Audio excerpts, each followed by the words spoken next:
Hello everyone. आप सभी लोगों का फिजिकेम एकेडमी में स्वागत है।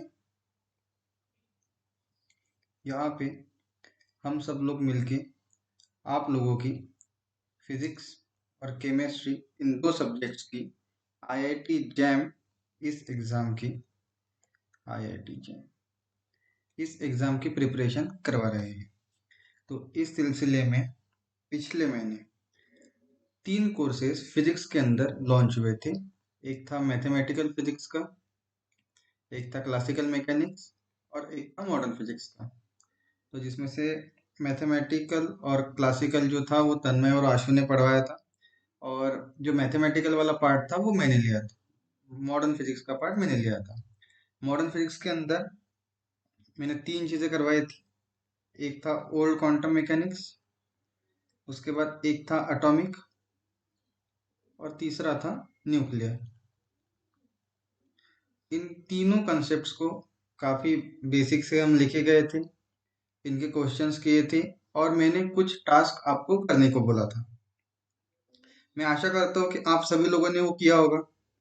और इस महीने मैं जो है आप लोगों को लूँगा थर्मल फिजिक्स। इसके अंदर केटीजी भी होगा और थर्मोडायनेमिक्स भी होगा। स्टैट के लिए मैंने किसी से बात की है, वो आपका स्टैट में कवर करवा देंगे यहाँ पे। और एक चीज़ मुझे और मेंशन करनी थी कि हमारे जो केमिस्ट्री के दोस्त थे उन्होंने एटॉमिक का एक कोर्स लिया था। आप उस कोर्स को भी ज़रूर देखिएगा। उसमें आपका बीएचयू और डीयू जैसे एग्जाम्स का जो एक्स्ट्रा का पार्ट आता है वो वहाँ पे आपका कवर हो जाएगा। साथ ही साथ अगर आपको इस काइनेटिक थ्योरी के असाइनमेंट्स करने हैं तो आप मेरे बताए हुए क्वेश्चन के साथ साथ एक केमिस्ट्री के अंदर गैसियस स्टेट करके एक यूनिट है, उसके असाइनमेंट भी कर सकते हैं।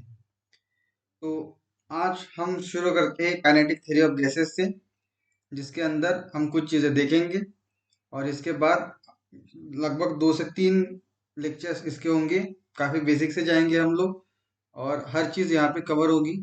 आपको अगर कुछ भी डाउट आता है, कोई समस्या है, कोई क्वेरी है, कोई शिकायत है, आप नीचे कमेंट सेक्शन में बिल्कुल बेझिझक बोल दीजिए। ये आपका ही चैनल है और आपके लिए ही सब हो रहा है। आपको कहीं पर भी कुछ लगता है कि थोड़ा गलत पढ़ाया जा रहा है या फिर कुछ और अच्छा हो सकता है, आप बिल्कुल बोल सकते हैं, लिख सकते हैं। आपको ग्रुप्स में ज्वाइन होना है तो नीचे डिस्क्रिप्शन में इसका लिंक भी मिल जाएगा, टेलीग्राम चैनल्स का या व्हाट्सएप ग्रुप का।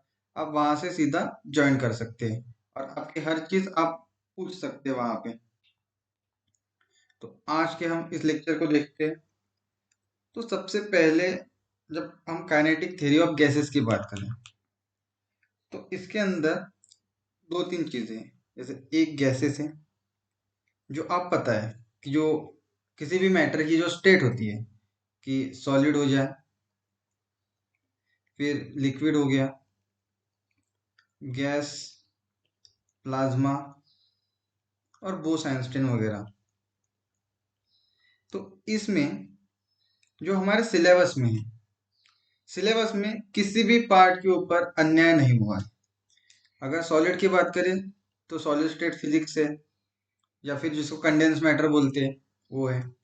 लिक्विड के ऊपर फ्लूइड मैकेनिक्स है जो क्लासिकल मैकेनिक्स के अंदर आता है।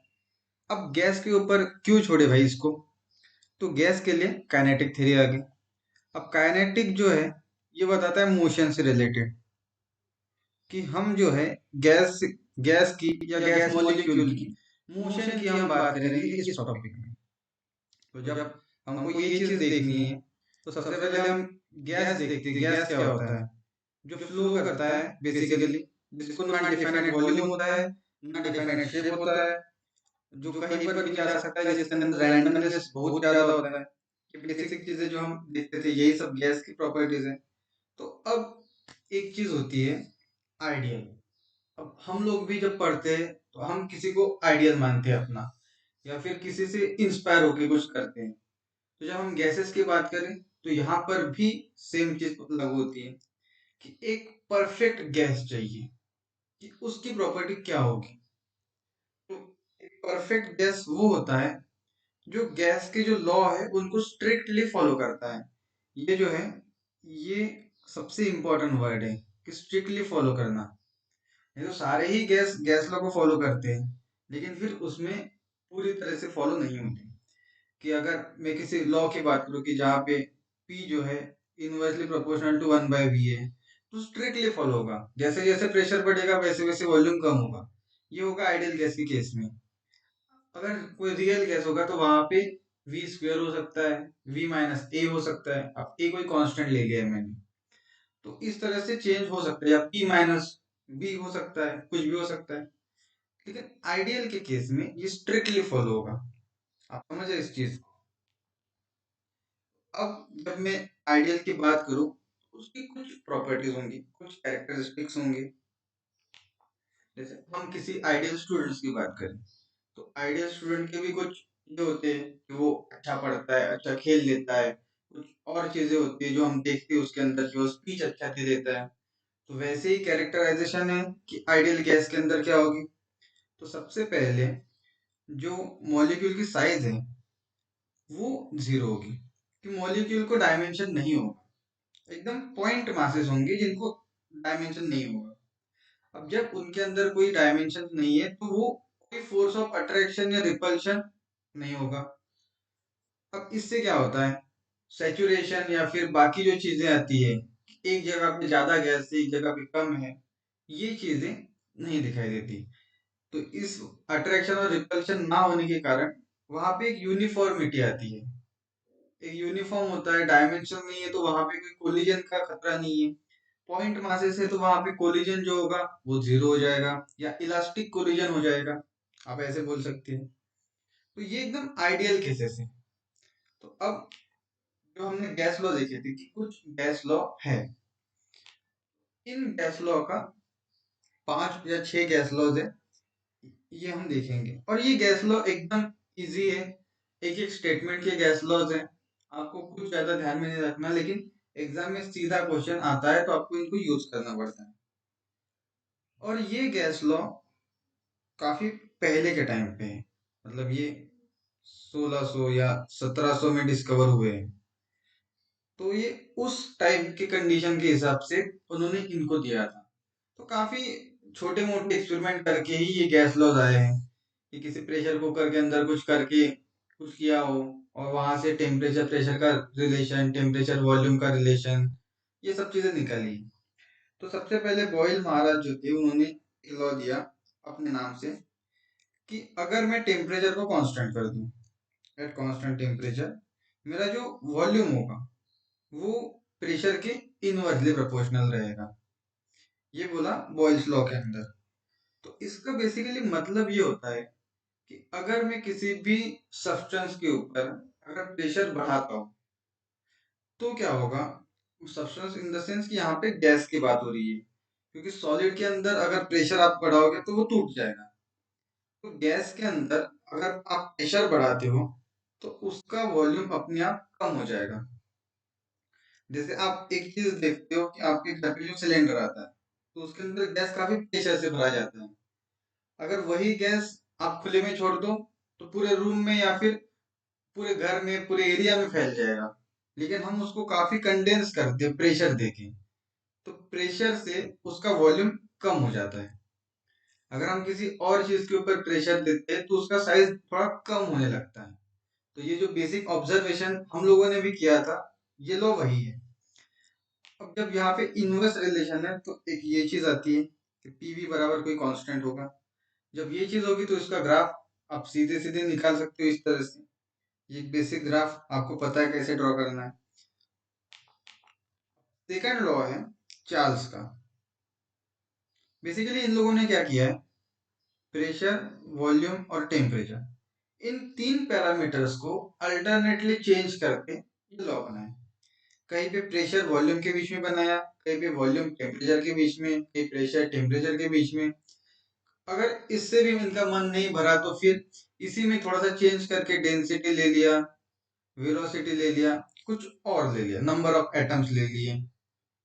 इन 2-3 पैरामीटर्स को लेके सॉल्व किया, बट अल्टीमेटली इन्हीं लोगों का यूज किया। अब चार्ल्स लॉ ने ये बोला कि अब मैं अगर प्रेशर को कांस्टेंट करता हूँ तो जो मेरा वॉल्यूम होगा वो डायरेक्टली प्रोपोर्शनल होगा टेम्परेचर के। तो इसका मतलब ये है कि अगर मैं टेम्परेचर को बढ़ाऊं तो जो मेरा साइज होगी जिसमें गैस भरा होगा वो बढ़ जाएगी। अगर आप ये चीज देखते हैं कि अगर किसी को हीट देते हो आप तो एक्साइट होने लगते हैं, वो गर्मी की वजह से वहां पे रिपल्शन आता है, तो वो वॉल्यूम अपने आप बढ़ने लगता है। अगर किसी चीज का वॉल्यूम बढ़ रहा है तो इसका मतलब उसका टेम्परेचर भी बढ़ रहा होगा। ये बताया है इस लॉ ने। तो अब यहाँ पे एक चीज ये भी है कि आपका टेम्परेचर जीरो हो नहीं सकता, तो एट 0 डिग्री सेल्सियस और वो सब चीजों के लिए ये लॉ निकल के आता है कि वीटी मतलब एक किसी पर्टिकुलर टेम्परेचर के ऊपर जो मेरा वॉल्यूम होगा वो रहेगा V naught initially 0 degree Celsius पे क्या रहा प्लस मतलब इंटू 1 + T/273। ये क्यों है ये यहाँ पे आपको मेंशन, बट आपको मेनली जो ध्यान रखना है एग्जाम पॉइंट ऑफ व्यू ये वाला नीचे वाला, ये दो रिलेशन कि V प्रोपोर्शनल टू T, ये एग्जाम में सीधे से पूछा जाता है। अब एक चीज ये है कि अगर आपको एग्जाम में सीधे सीधे वो वॉल्यूम ना दे, वो दे कि किसी पर्टिकुलर एटम की डेंसिटी जो है वो इतनी इतनी है सेंटीमीटर केजी पर सेंटीमीटर क्यूब, केजी पर मीटर क्यूब, ग्राम पर सेंटीमीटर क्यूब, ऐसे सम यूनिट्स में। अब टेम्परेचर के साथ रिलेशन शो करके बताओ तो आप सीधे सीधे रो इज इक्वल टू m/v, कुछ करना ही नहीं है।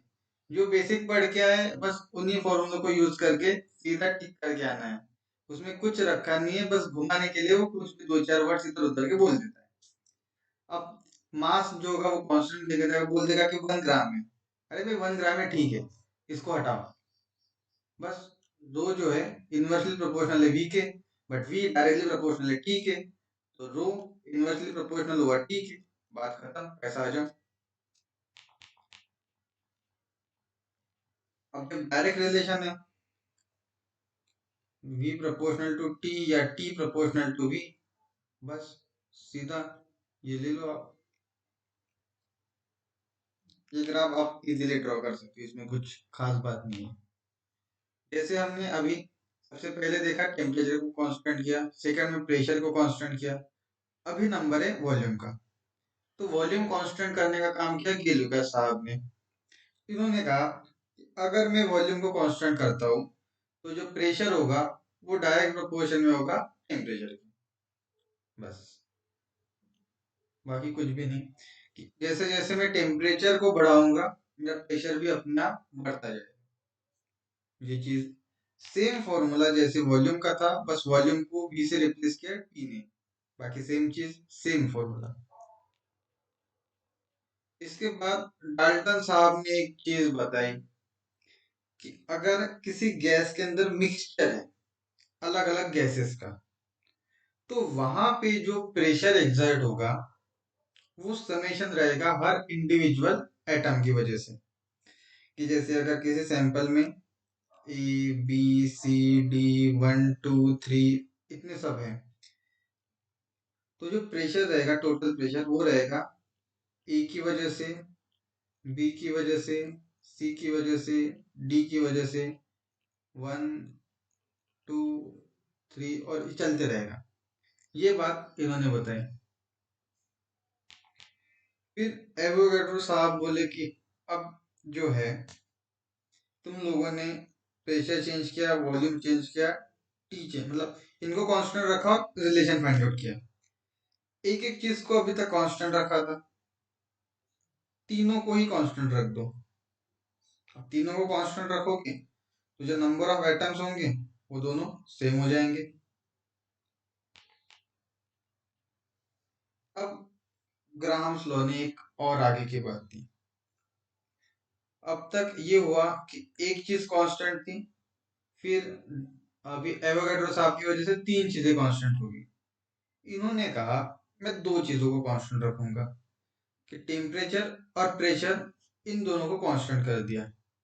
तो अब जो मेरी आरएमएस स्पीड होगी डिफ्यूजन की वो इनवर्सली प्रोपोर्शनल रहेगी square root of relative density के। यानी V R M S inversely proportional to square root of density, जो होगी रिलेटिव डेंसिटी। ये चीज अब डेंसिटी है तो डेंसिटी का रिलेशन वॉल्यूम के साथ होगा, यानी यहाँ वेरी वॉल्यूम करेगा आपका, सीधी सी बात है।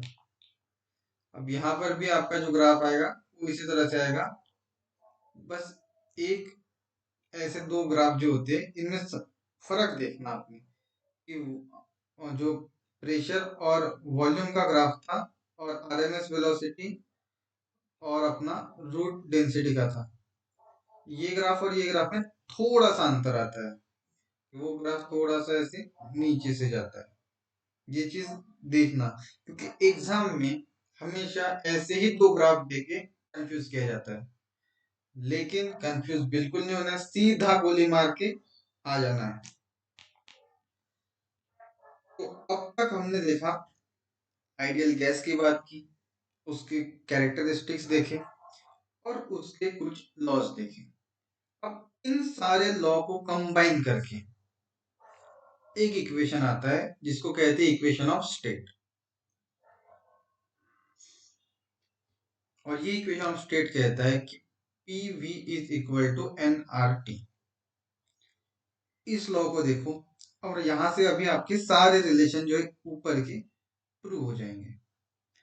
अब इसमें P प्रेशर है, V वॉल्यूम है, T टेम्परेचर है, R जो है ये कांस्टेंट है, इसे कहा जाता है गैस कांस्टेंट। एक चीज इसके बाद में बताऊंगा आपको, और N जो है ये नंबर ऑफ मोल्स कितने हैं। अब एक चीज यहाँ पे आपको देखनी है कि आप कुछ भी पढ़ लीजिए, उस हर टॉपिक का अपना अपना एक कांस्टेंट होता है।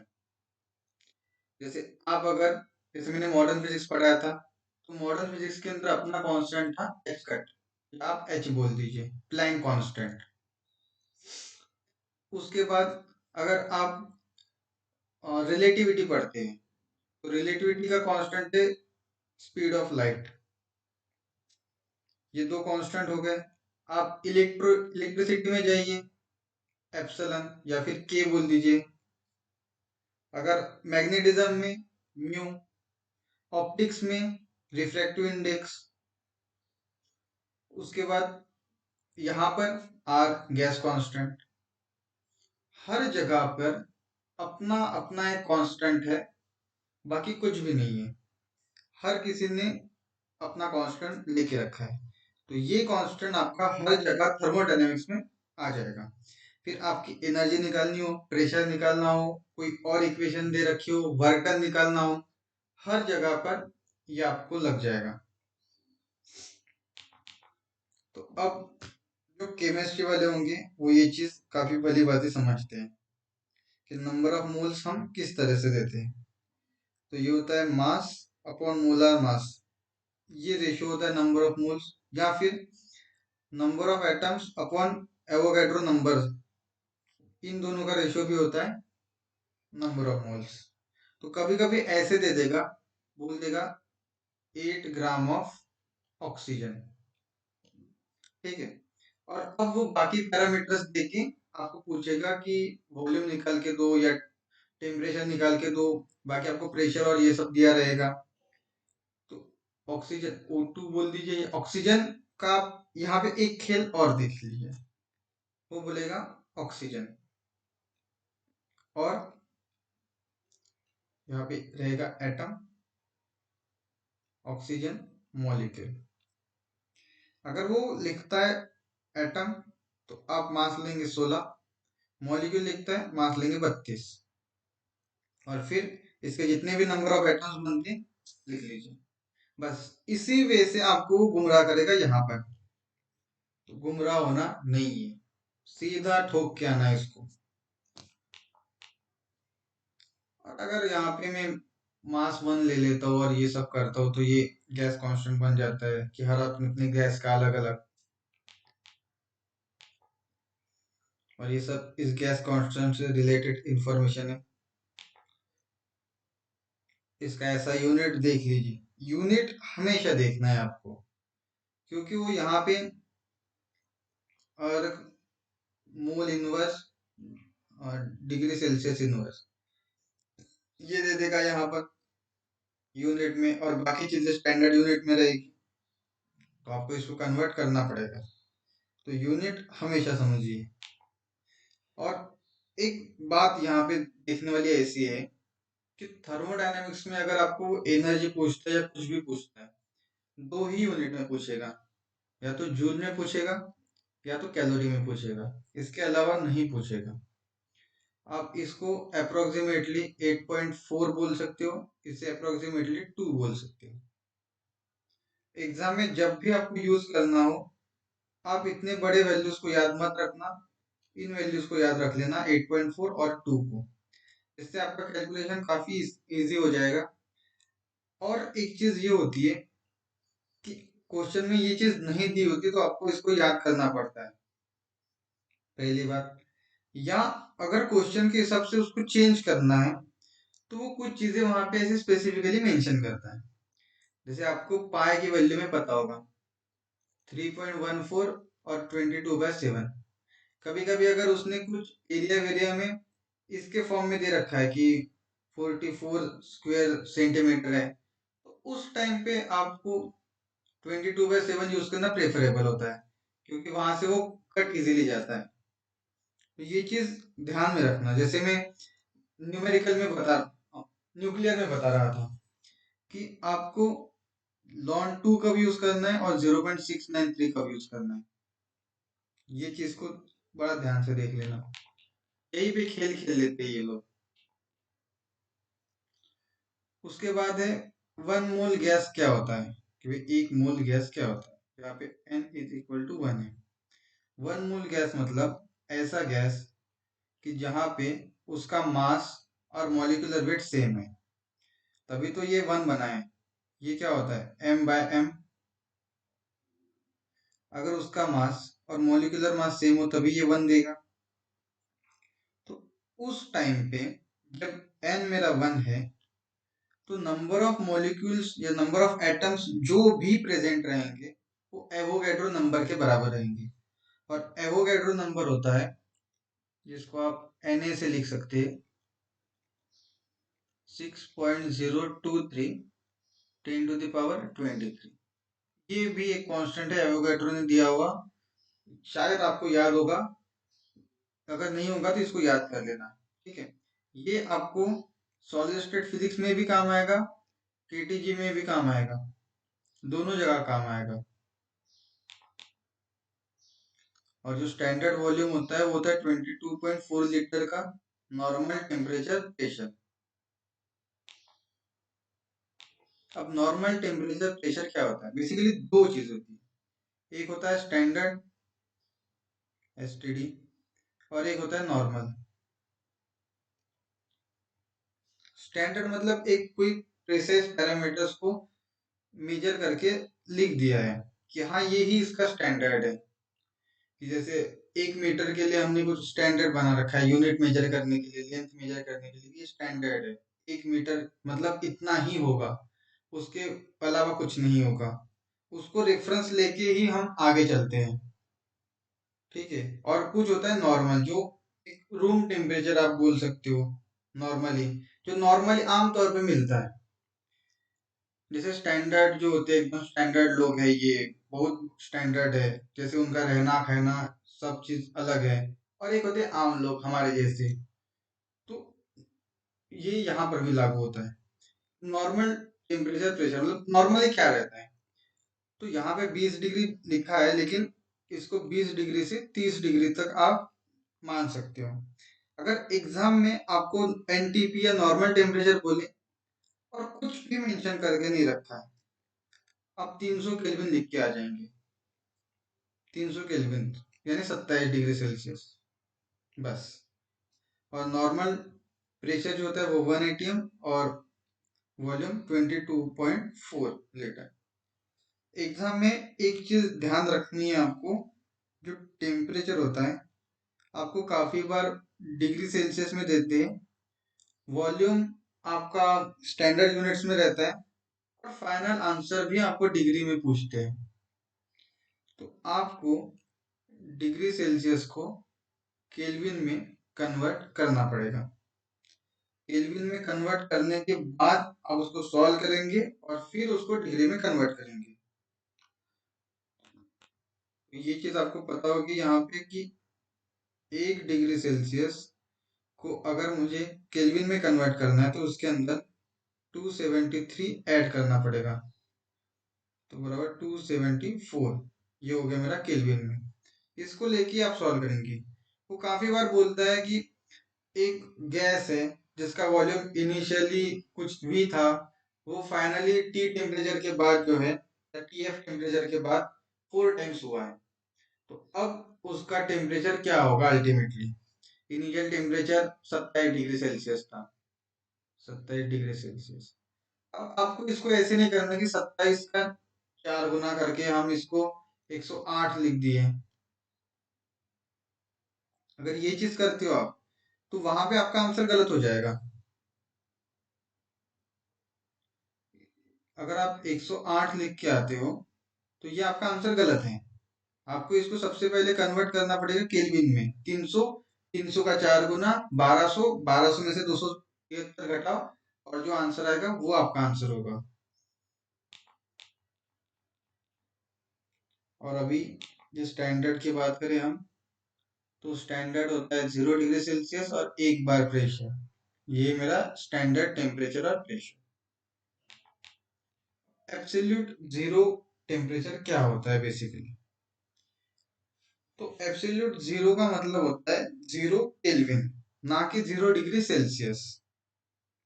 तो 0 केल्विन होता है -273.15 डिग्री सेल्सियस।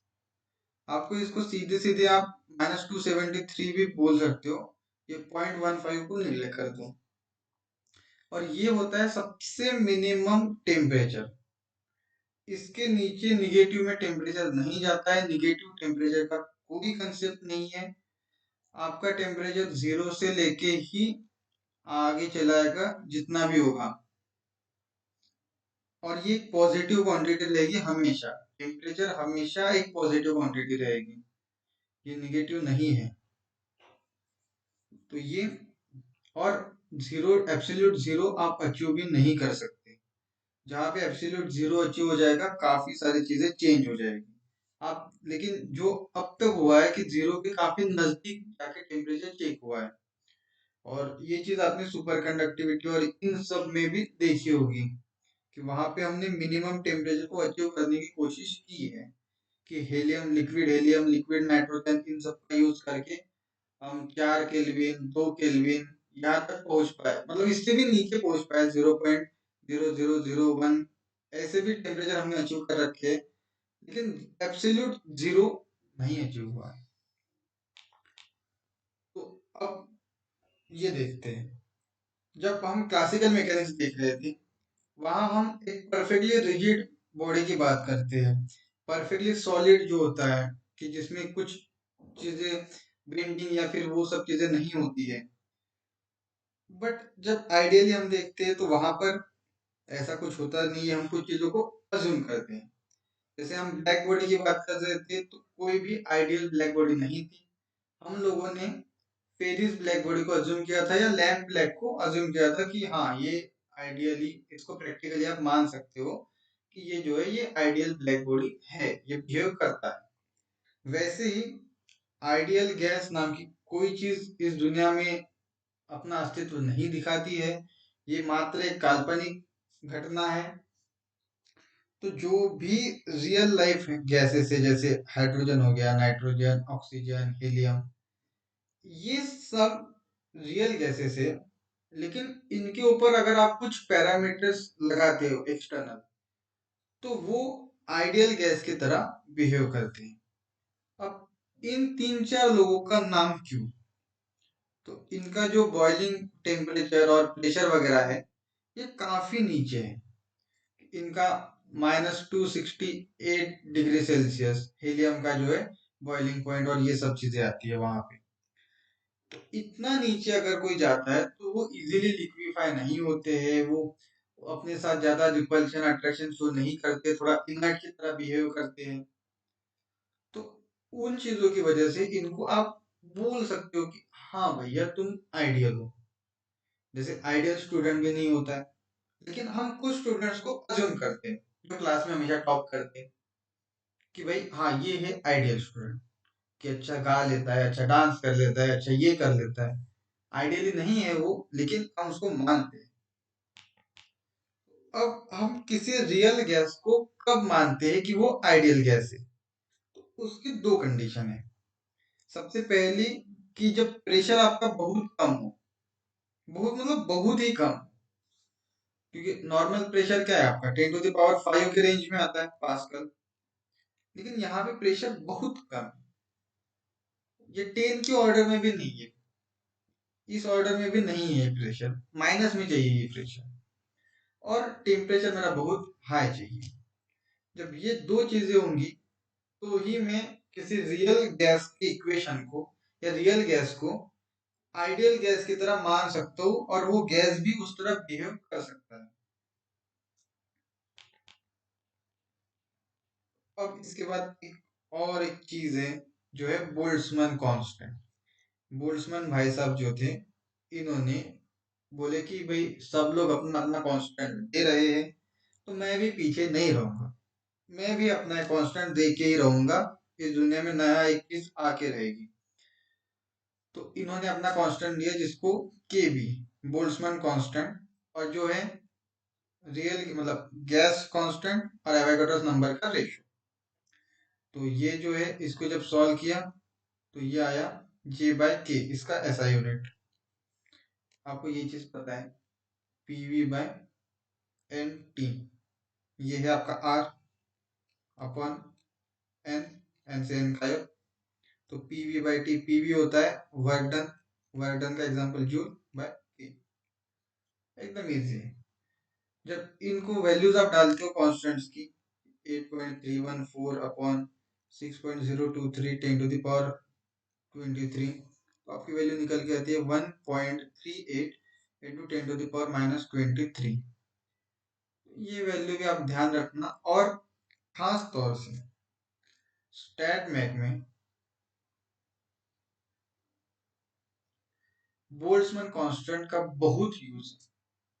वहां पर आपको हर चीज में के लॉन जेड या फिर के टी, किसी एग्जांपल में exponential to the power minus k T, इस तरह से कि हर जगह दिखेगा आपको जब भी आप स्टैट में देखोगे। लेकिन नॉर्मल थर्मोडायनेमिक्स के अंदर हम लोग आर को, गैस कांस्टेंट जो है, उसको यूज करते हैं। ठीक है, कोई समस्या यहाँ तक आप लोगों को नहीं होगी। कोई भी टफ चीज मैंने यहाँ तक आपको एक्सप्लेन नहीं की है, सब हंसी मजाक वाली चीजें हैं यहाँ पे। अब हम बेसिकली बढ़ते हैं। अपना मेन टॉपिक था काइनेटिक थ्योरी ऑफ गैसेस का। तो इसको स्टार्ट करने से पहले हम लोगों ने देखा कि गैसेस क्या होती है, आइडियल गैस क्या होगा, रियल गैस क्या होगा, उसके अजम्पशंस, उसके कुछ लॉज, और कुछ छोटी मोटी चीजें। तो अब हम देखते हैं कि काइनेटिक थ्योरी जो बेसिक चीज है, जो मुझे आज के लेक्चर में बतानी थी, जो अपने टॉपिक का नाम भी है, वो है assumptions काइनेटिक थ्योरी की। तो इसमें क्योंकि मुझे काइनेटिक थ्योरी जो है, जो गैसेस के मोशन है, उसको अगर थ्योरी अप्लाई करनी है तो उसमें अज्यूम करूंगा। तो उस टाइम पे ये हुआ कि उन लोगों ने कुछ चीजें अज्यूम की और फिर उनको चेक किया कि ये अजम्पशन मेरा सही है या गलत है। और फिर जब वो सही निकल के आया तो ये सब चीजें बनी। अब ये अजम्पशंस आने के पीछे भी वजह थी कि कुछ चीजें पहले से ऑब्जर्व कर रखी थी। अब वो चीजें वैसे क्यों आ रही हैं, इसलिए कुछ चीजें अजम कर रही थी। जैसे हम किसी से मिलते हैं या फिर नहीं भी मिलते, लेकिन किसी के ऊपर एक पिक्चर एक अज्यूम कर लेते हैं कि हाँ ये ऐसा ऐसा होगा। अगर वो वैसा होता है तो अजम्पशन हमारा सही होता है, अगर वैसा नहीं मिलता है तो अजम्पशन गलत हो जाता है। हम किसी से व्हाट्सएप पे बात बात करें तो बड़ा ज्ञानी लगता है, और फिर अगर रियल लाइफ में मिलते हैं तो वो फिर उतना ज्ञानी नहीं लगता, फिर पता चलता है फेंक रहा था ये। तो वहां पे जो अजम्पशन बिल्ड हुआ था वो गलत हो गया। तो वैसे ही कुछ अजम्पशन यहाँ पर हुआ था कि उन लोगों ने कुछ जो चीजें ऑब्जर्व की थी उसके हिसाब से उनको कुछ चीजें लगी। तो फिर उनको क्या क्या लगा, चलो देखते हैं। तो उसमें सबसे पहला अजम्पशन है कि किसी भी गैस के अंदर बहुत बड़ी अमाउंट में, लार्ज नंबर में मॉलिक्यूल्स प्रेजेंट रहेंगे। ये सबसे पहली चीज। अब ये मॉलिक्यूल्स कैसे रहेंगे? तो ये मॉलिक्यूल से रिजिड रहेंगे, परफेक्टली इलास्टिक रहेंगे, हार्ड रहेंगे, और अगर मैं गैस सेम रखता हूं तो पर्टिकुलर गैस के लिए ये आइडेंटिकल रहेंगे। अब ऐसा क्यों? क्योंकि हमने बात की थी आइडियल गैस की। तो आइडियल गैस के अंदर जो उनका कोलिजन होगा वहां पे एनर्जी लॉस नहीं होगा, जैसे ही आए थे वैसे ही निकल जाएंगे, तो इसलिए वो परफेक्टली इलास्टिक रहेंगे। हार्ड या रिजिड इसलिए रहेंगे कि उनका शेप चेंज नहीं होगा, वो कोई अट्रैक्शन रिपल्शन नहीं शो कर रहे। जैसे अगर रियल लाइफ किसी रिएक्शन की मैं बात करूं, तो दो मॉलिक्यूल अगर आ रहे होंगे, पॉसिबिलिटी ये है कि वो एक बड़ा मॉलिक्यूल बना दें, या टकरा के चार छोटे छोटे मॉलिक्यूल बना दे, तीन मॉलिक्यूल बना दे, या दो ही बना दे, एक्सचेंज हो गए। तो अब यहाँ पे जब मैं इलास्टिक की बात करूँ, रिजिड की बात करूँ, तो ये चीज नहीं होगी। और अगर मैं किसी पर्टिकुलर गैस की बात करूँ, तो वहां पे जो भी मॉलिक्यूल्स होंगे उनका shape, size, dimension, weight, colour, सब चीज सेम रहेगी। जैसे अगर मैं ऑक्सीजन की बात करूँ, तो जितने भी ऑक्सीजन के मॉलिक्यूल्स होंगे ये सारे सेम साइज के रहेंगे। अगर मैं हीलियम की बात करूँ तो हीलियम के सेम रहेंगे, लेकिन ऑक्सीजन और हीलियम के मिक्सचर की बात करूँ तो यहाँ पे कोई कंपैरिजन नहीं होगा, ऑक्सीजन वाले अलग, हीलियम वाले अलग। अब काइनेटिक थ्योरी मतलब मोशन की हम बात करेंगे, तो इन्हीं गैस मॉलिक्यूल के मोशन की बात करते हैं। तो ये जो मोशन होगा ये कंटिन्यू रहेगा, रैपिड रहेगा, एक रैंडम मोशन रहेगा। गैस कहीं भी जा सकता है, उसके ऊपर कोई रेस्ट्रिक्शन नहीं है, हर डायरेक्शन में हर स्पीड के साथ जाएगा, और उनकी स्पीड जीरो से लेके इंफिनिटी तक वेरी करेगी। नेगेटिव स्पीड का कोई कंसेप्ट नहीं है। अगर आप पॉजिटिव एक्स एक्सिस को इस तरह से शो करते हो और कोई पार्टिकल इस डायरेक्शन में आ रहा है, तो ये माइनस एक्स है आपके लिए। फ्रेम ऑफ रेफरेंस में ये कोऑर्डिनेट आपने इस तरह से डिफाइन कर रखा है, इसलिए ये माइनस है। इसके लिए ये चीज इस तरह से भी हो सकती है, तो ये अपने पॉजिटिव एक्स एक्सिस में ही ट्रेवल कर रहा है, तो इसलिए इसकी स्पीड ये भी एक कांस्टेंट है, टेम्परेचर की तरह ये भी पॉजिटिव कांस्टेंट ही रहेगा। स्पीड कुछ भी आए, जब आप आगे चल के इंटीग्रेट करेंगे तो आप लिमिट जीरो से इंफिनिटी ही रखेंगे, माइनस इंफिनिटी टू इंफिनिटी नहीं रखना है। ठीक है। और एक चीज, ये जो भी चीज हो रही है, ये अजम्पशंस जब आए तब quantum mechanics, relativity, modern physics ऐसे वर्ड एग्जिस्टेंस में नहीं थे। उस टाइम पे एक ही थ्योरी चलती थी, न्यूटन लॉ ऑफ मोशन, या न्यूटन की जो लॉ है, न्यूटन की जो थ्योरी है क्लासिकल की, वही चलता था। तो उस जमाने में जो भी डिस्कवरी हुई है वो हर चीज न्यूटन लॉ को फॉलो करती है। आप क्लासिकल ईएमटी देख सकते हैं, आप क्लासिकल मैकेनिक्स देख सकते हैं, आप थर्मोडायनामिक्स देख सकते हैं, इवन दो आप मॉडर्न फिजिक्स का कुछ कंसेप्ट जो है रिलेटिविटी को देख लीजिए। क्लासिकल चीजें कि जैसे अगर दो बसेस एक दूसरे की तरफ जाती है या दो ट्रेन एक दूसरे के अपोज में आती है, तो जो इफेक्ट हम देखते हैं रिलेटिव का, वो सब क्लासिकल इफेक्ट्स है, क्लासिकल बॉडीज के ऊपर इफेक्ट्स है। तो अब जो गैस मॉलिक्यूल है वो भी क्लासिकल चीज है, तो जो क्लासिकल लॉ को फॉलो करता है। अगर यहाँ पे आपको क्वांटम मैकेनिकल अप्रोच चाहिए, तो वो चीज देता है आपका स्टैटिस्टिकल मैकेनिक्स। स्टैटिस्टिकल मैकेनिक्स में आपको जो भी अप्रोच है वो सारा क्वांटम मैकेनिकल अप्रोच है। अब हमने देखा कि किसी पर्टिकुलर के अंदर जो मॉलिक्यूल्स होंगे उनके साइज के बारे में, उनके वेलोसिटी के बारे में। अब अगर मैं किसी बॉक्स के अंदर की बात करूं, तो इस मॉलिक्यूल को जितना डिस्टेंस ये ट्रेवल करता है उससे भी कम वॉल्यूम वो ऑक्युपाई करता है खुद के लिए, क्योंकि उसकी कोई साइज ही नहीं है, वो पॉइंट पार्टिकल है। उसको जगह ही नहीं लगती, लेकिन उससे वो कई गुना ज्यादा एरिया में ट्रेवल करता है। अब मैं आइडियल की बात कर रहा था, तो वहां पर कोई भी फोर्स ऑफ अट्रैक्शन रिपल्शन नहीं लगेगा। जो भी चीज होगी वो खाली कोलिजन के टाइम पे होगी, जो कि इलास्टिक कोलिजन है, तो वहां पे भी ज्यादा एनर्जी लॉस नहीं होगा, कुछ भी नहीं होगा। सारे कोलिजन्स आइडियल रहेंगे, यानी इलास्टिक रहेंगे। मोमेंटम और एनर्जी के अंदर कंजर्वेशन रहेगा हर चीज का। आइडियल गैस के केस में मैंने कहा था कि उनका कोई साइज शेप नहीं है, डायमेंशन सेम है, फोर्स ऑफ अट्रैक्शन रिपल्शन नहीं है।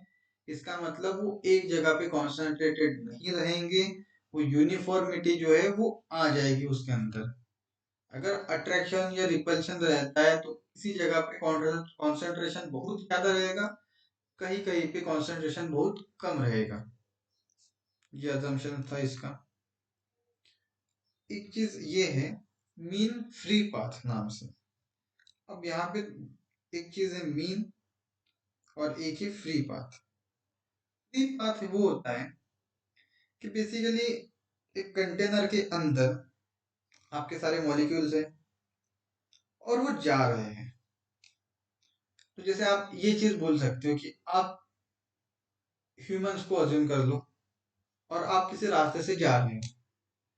आप जा रहे हो, अकेले ही जा रहे हो, पूरा रास्ते में कोई नहीं है, तो कोई कोलिजन नहीं होगा, कोई भीड़ भाड़ वाली सीन नहीं है, आप इजीली जा रहे हो।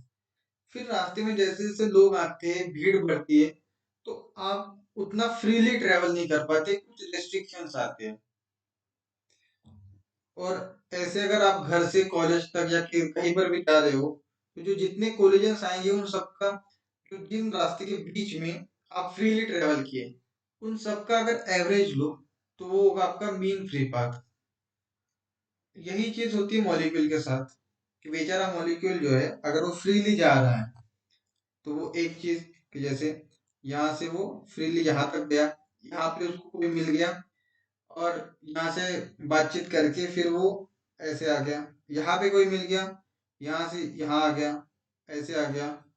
तो इन सारे पाथ का एक एवरेज लेके कि भाई उसने इतना डिस्टेंस जो है ये फ्रीली ट्रेवल किया, ये बताता है मीन फ्री पाथ।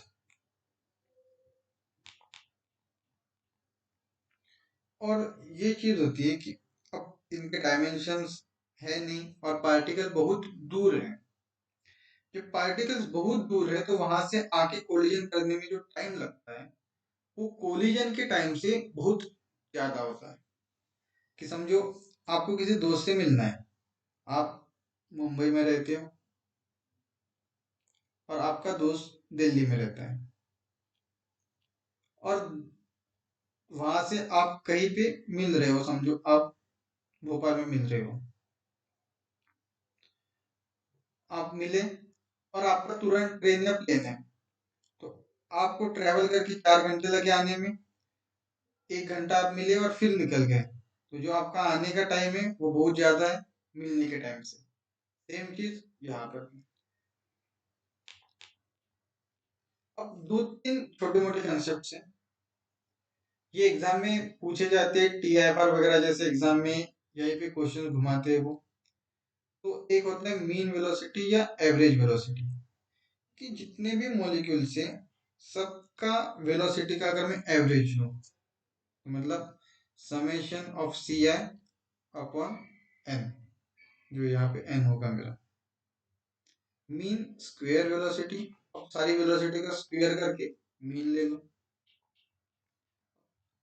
एक चीज और आगे चले जाओ, अब जो स्क्वायर लिया था उसका रूट ले लो, ये हो गया आपका CRMS। अब बेसिकली एक टास्क है जो आप सभी लोगों को करना है, कि जब आपने 12th में भी पढ़ा होगा या BS में भी पढ़ोगे, आपको दिया रहेगा कि ऐसा एक कंटेनर है जिसके अंदर काफी सारे मॉलिक्यूल्स है, फिर एक मॉलिक्यूल यहाँ से ऐसे होके दीवार की तरफ जा रहा है, वहां से रिफ्लेक्ट होके वापस आ रहा है, और वो सब डेरिवेशन होगा। तो वो डेरिवेशन आप लोग कर लोगे। वो डेरिवेशन आप कर लेना। उस डेरिवेशन में कुछ भी कॉम्प्लिकेटेड नहीं है। आपका 12th का बुक उठा लीजिएगा आप, या बीएससी का बुक उठा लीजिए, या कोई भी बुक उठा लीजिए, बेसिक सा एनसीईआरटी का हो सकता है, एनसीईआरटी, किसी भी चीज में ये डेरिवेशन आपको मिल जाएगा। आप वहां से वो डेरिवेशन कर देना। वो डेरिवेशन करने के बाद आपको ये सारी चीजें समझ में आ जाएगी कि ये क्यों लिखी है। और जब आप वो डेरिवेशन कर लोगे तो आपको फाइनल रिजल्ट मिलेगा P is equal to 1/3 times MN/V into VRMS। इन चीज को बोला जाता है, M/V को बोला जाता है डेंसिटी। तो प्रेशर होता है डेंसिटी और VRMS² के बाय 3 के। ये रिलेशन बहुत काम का रिलेशन है, और इस रिलेशन का यूज करके ये सारे रिलेशन निकलते हैं। ये सारे रिलेशन में आपको देखना क्या है, काइनेटिक एनर्जी तो आपकी 3/2 पीवी हो गई। अब पर मोल लिखा है, पर मॉलिक्यूल लिखा है, ये चीज आपको यहाँ पे देखनी है। पर मोल का मतलब ये होता है कि पीवी बराबर क्या होता है, NRT। पर मोल मतलब एन से आप डिवाइड कर लोगे तो आपका आएगा 3/2 RT। अगर पर मॉलिक्यूल की बात करें तो एवोगैड्रो नंबर से आप उसको डिवाइड करेंगे। जब इसको एवोगैड्रो नंबर से डिवाइड करेंगे तो R/Na आपका केबी दे देगा। ये फॉर्मूला आपका यहाँ पे आ जाएगा। और ये चीज यहाँ पे दे रखी है कि अगर मैं, चलो इसको बाद में करते हैं। आज के लेक्चर में आपने इन सारी छोटे मोटे चीजों को देखा, अजम्पशंस देखे, और ढेर सारे फॉर्मूले आपने यहाँ से देख लिए। आपको घर पे इन फॉर्मूलों को लिखना है। आप एक फॉर्मूला बुक बना लीजिए अपना। थर्मोडायनेमिक्स के अंदर फॉर्मूलेज ही फॉर्मूलेज है। आप पहले दिन से फॉर्मूला बनाएंगे तो आपका अच्छे से फॉर्मूला बुक बन जाएगा। आपने जो लॉज देखे कि P inversely proportional to V, T proportional to V, P proportional to T, ये सब चीजें, या फिर gas equation PV is equal to NRT, और ये सब चीजें जो यहाँ पे देख रहे हो आप स्क्रीन के ऊपर, इन सबको आप एक बुक के अंदर लिख लीजिए। जब भी आप क्वेश्चंस करेंगे वो फॉर्मूला बुक हमेशा आपके साथ रहनी चाहिए, क्योंकि आपके पास ऐसा नहीं है कि 10 या 15 फॉर्मूलाज है, आपके पास 500 फॉर्मूलाज है। ठीक है, क्लासिकल मैकेनिक्स के अलग है, मैथ्स का कुछ अलग है, ईएमटी का अलग है, सॉलिड स्टेट के अलग है, थर्मोडायनेमिक्स का अलग है, क्वांटम का अलग है। आप जब भी लेक्चर होता है किसी का, मैं ले रहा हूँ कोई और ले रहा है, आप ये चीज करिए कि उस लेक्चर के जो फॉर्मूलाज है उनको एक फॉर्मूला बुक में लिख लीजिए, और जब भी क्वेश्चन करेंगे इस फॉर्मूला बुक को अपने साथ रखना। और जैसे कोई क्वेश्चन आ रहा है, जैसे मैंने ढेर सारे क्वेश्चंस मॉडर्न फिजिक्स में करवाए, कि आपको कोई पूछ दे कि वेवलेंथ दी है और टेम्परेचर दे, तुरंत जाके देखना कि अच्छा कहीं पे वेवलेंथ और टेम्परेचर के बीच में रिलेशन है। अच्छा, तो इसका मतलब है वाइन्स लॉ यहाँ लगेगा, lambda is inversely proportional to T से, और फिर सॉल्व कर दीजिए। इस तरह से आपके क्वेश्चन प्रैक्टिस करनी है आपको। तो ये एक टास्क आपको मैंने 2 टास्क दिया आज के लेक्चर में, कि आपको एक डेरिवेशन देखना है कि ये सब चीजें कैसे आती है, और एक फॉर्मूला नोट्स बनाने हैं। अगर आपको इसमें कुछ डाउट आता है आप मुझसे कांटेक्ट कीजिए, या आप कमेंट सेक्शन में लिख लीजिए, या ग्रुप में पूछ लीजिए। ठीक है, तो ऐसी प्रिपरेशन करते रहिए, हंसते रहिए, मुस्कुराते रहिए, और मिलते हैं कल की नई वीडियो के साथ। तब तक के लिए गुड नाइट।